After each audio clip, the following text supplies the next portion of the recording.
Hyvät ja hyvät toverit, vappu on työväenjuhla. Se tarkoittaa, että tänään me juhlimme niitä saavutuksia, joita ihmiset ovat voittaneet yhteisillä kamppailuilla yhtenäisessä rintamassa. Vappu on kuitenkin myös protestin juhla. Muistutus siitä, että vaikka oikeistohallitus polkee työväen oikeuksia, niin me emme vaikene, vaan protestoimme entistä voimakkaammin. Siksi minusta on tärkeää, että vappu on juhla, jossa marssitaan. Marssi juhlistaa yhteisön voimaa ja muistuttaa, että joukosta lähtee enemmän ääntä, että yhdessä me olemme enemmän. Hyvät ystävät ja toverit, vapussa minulle merkityksellistä on nimenomaan yhteisöllisyys, jota voi kutsua myös solidaarisuudeksi. Ja hyvät ystävät, tässä ajassa solidaarisuutta tarvitaan kenties enemmän kuin koskaan. Suomessa on tällä hetkellä vallassa historian huonoin hallitus, joka tekee historiallisen huonoja päätöksiä. Petteri Orpon ja Riikka Purran oikeistokonklaavi on alusta asti päättänyt laittaa ammattiyhdistysliikkeen ja duunarit polvilleen. Lakko-oikeutta on rajattu, neuvottelukulttuuri on rapautettu, naisvaltaiset alat on poljettu palkkakuoppaan, ansiopäivärahaa on leikattu ja työttömyysturvan lapsikorotukset on poistettu. Oikeistohallitus ei ole kiinnostunut yhteisestä hyvästä, vaan omien eturyhmiensä eduista. Hallitus on toistuvasti hokenut, että leikkaaminen on pakko, ja tällä argumentilla on heikennetty julkisia sosiaali- ja terveyspalveluita, opiskelijoiden toimeentuloa, kulttuuria, ilmastotoimia ja ihmisten jaksamista. Hallitus moukaroi yhteisiä palveluita perustellen sitä julkisella taloudella, mutta rikkaiden edut hallitus on valmis kuittaamaan vaikka velaksi. Kehysriihessä hallitus päätti antaa rikkaille uusia mittavia veroetuja, vaikka se tarkoittaa -miljardia valtion kassassa.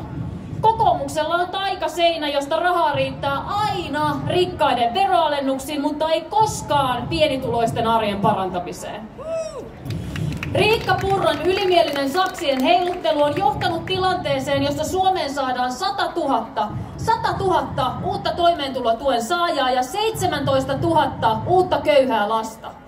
Sosiaalinen asuntotuotanto on romutettu ja asunnottomuus on lähtenyt Suomessa kasvuun ensimmäistä kertaa yli 10 vuoteen. Leipäjonojen pidentyessä on erityisen irvokasta kuunnella, kuinka hallitus perustelee kaikkein rikkaimpien suomalaisten veroaleja kasvulla. Hyvät ystävät, oikeistohallituksen aikana kasvua on saatu aikaan vain yhdellä alueella, ja se alue on työttömyys. Suomen yli pyyhkii parhaillaan konkurssiaalto sekä suurtyöttömyyden tsunami, jotka upottavat velkalaivaa entistä syvemmälle. Laineet lyövät, mutta hallitus katsoo muualle. Hyvät ystävät, tämä hallitus perustelee epäinhimillisiä leikkauksia tulevilla sukupolvilla.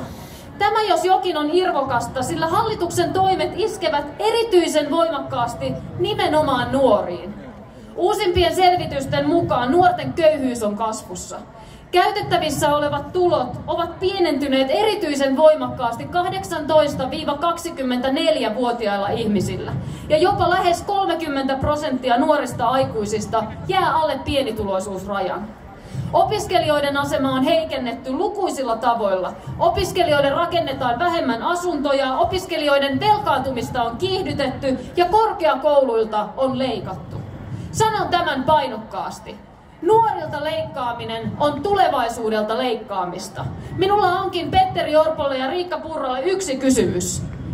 Miten te kehtaatte puhua tulevien sukupolvien pelastamisesta, kun kätenne käyvät samaan aikaan nuorten taskuissa? Hallitus on pettänyt nuoret. Se on fakta, joka ei kaunopuheella muuksi muutu. Hyvät ystävät, hallituksen sanat ja teot ovat muutenkin sangen ristiriitaisia. Hallitus sanoo tavoittelevansa Suomen kasvua panostamalla tutkimukseen, kehitykseen ja innovaatioihin sekä nostamalla ihmisten osaamistasoa. No, mitä konkreettista hallitus on tämän tavoitteen eteen tehnyt? Toistaiseksi Orpo ja Purra ovat leikanneet ammatilliselta koulutukselta 120 miljoonaa euroa ja lakkauttaneet aikuiskoulutustuen. Viime viikon kehysriihessä päätettiin lisäksi saksia korkeakoulujen perusrahoituksesta roimasti tulevina vuosina sekä leikata valtionosuuksia, joita kunnat käyttävät koulutukseen. Minulle on epäselvää, että miten ihmisten osaaminen lisääntyy koulutuksesta leikkaamalla. Tämä yhtälö lienee käsitelty hallituksen takinkääntökurssilla, johon en itse saanut kutsua, mutta tämän aion sanoa. Kun hallitus sanoi aloittaessaan, että koulutus on erityissuojelussa, niin toivon sydämestäni, että kukaan teistä ei joudu hallituksen erityissuojeluun. Hyvät toverit, hallitus ei unohtanut myöskään työntekijöitä kehysriihessä. Heidän oikeuksiaan, meidän oikeuksia, duunareiden oikeuksia on poljettu jo 2 kurjaa vuotta putkeen persujen ylevistä duunaripuheista huolimatta. Lukuisten muiden heikennysten lisäksi hallitus nimittäin päätti kehysriihessä poistaa ammattiyhdistysliikkeen jäsenmaksun verovapausoikeuden. Hyvät toverit, tällä manööverillä ei ole mitään muuta tarkoitusta kuin yrittää saada ihmiset eroamaan liitoista sekä heikentää järjestäytymisastetta. Tällä keinolla hallitus yrittää murtaa yhteisen rintaman eli työntekijöiden välisen solidaarisuuden, mutta hyvät toverit, se ei meille käy.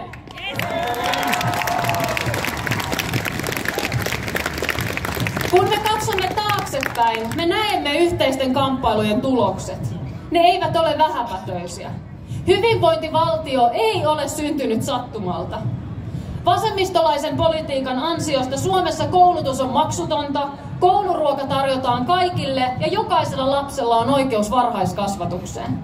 Lisäksi tiet ovat kunnossa ja joukkoliikenne toimii. Myös täällä Tampereella nautitaan nykyään raitiovaunuliikenteestä.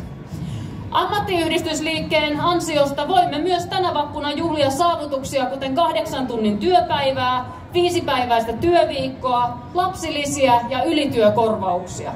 On tärkeää muistaa, että asiat, jotka tuntuivat joskus utopialta, ovat tänään totta. Yhtä tärkeää on muistaa, että utopioiden muuttaminen todeksi on vaatinut työtä. Ja hyvät ystävät, tänä vappuna haluan kiittää aiempien sukupolvien ammattiyhdistysaktiiveita ja kansalaisaktivisteja, jotka ovat työllään varmistaneet nykyisille suomalaisille paremman arjen ja paremman työelämän.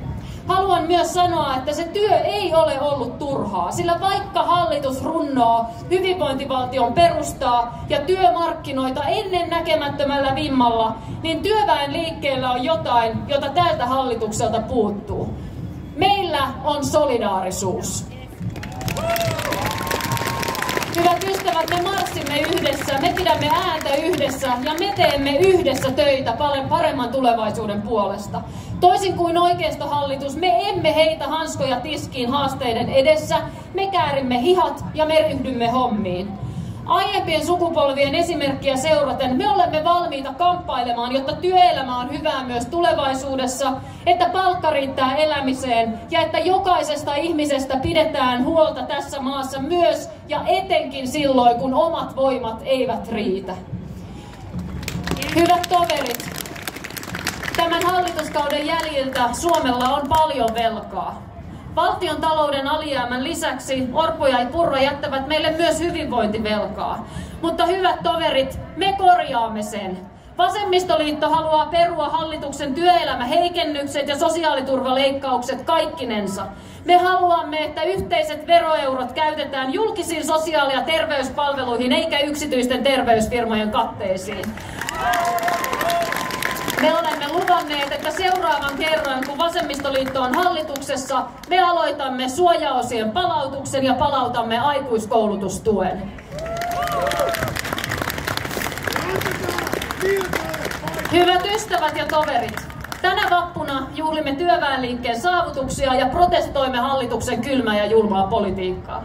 Me Vasemmistoliitossa lupaamme tehdä johdonmukaista politiikkaa tulevien sukupolvien työntekijöiden, ilmaston ja hyvinvointivaltion puolesta.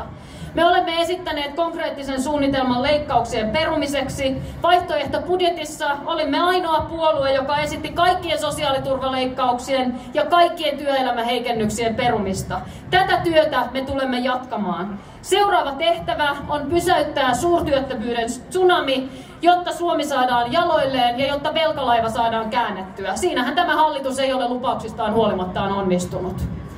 Hyvät ystävät, aivan lopuksi minä kehotan teistä jokaista lähettämään Petteri Orpolle ja Riikka Purralle viestejä siitä, miltä Suomi tänä päivänä näyttää, miltä työttömyys konkreettisesti näyttää, mitä työttömyys konkreettisesti tarkoittaa Suomessa. Minä lupaan, että me tulemme pitämään aiheesta ääntä myös eduskunnan sisällä. Ja hyvät ystävät, nyt nostetaan malja. Hyvää vappua kaikille!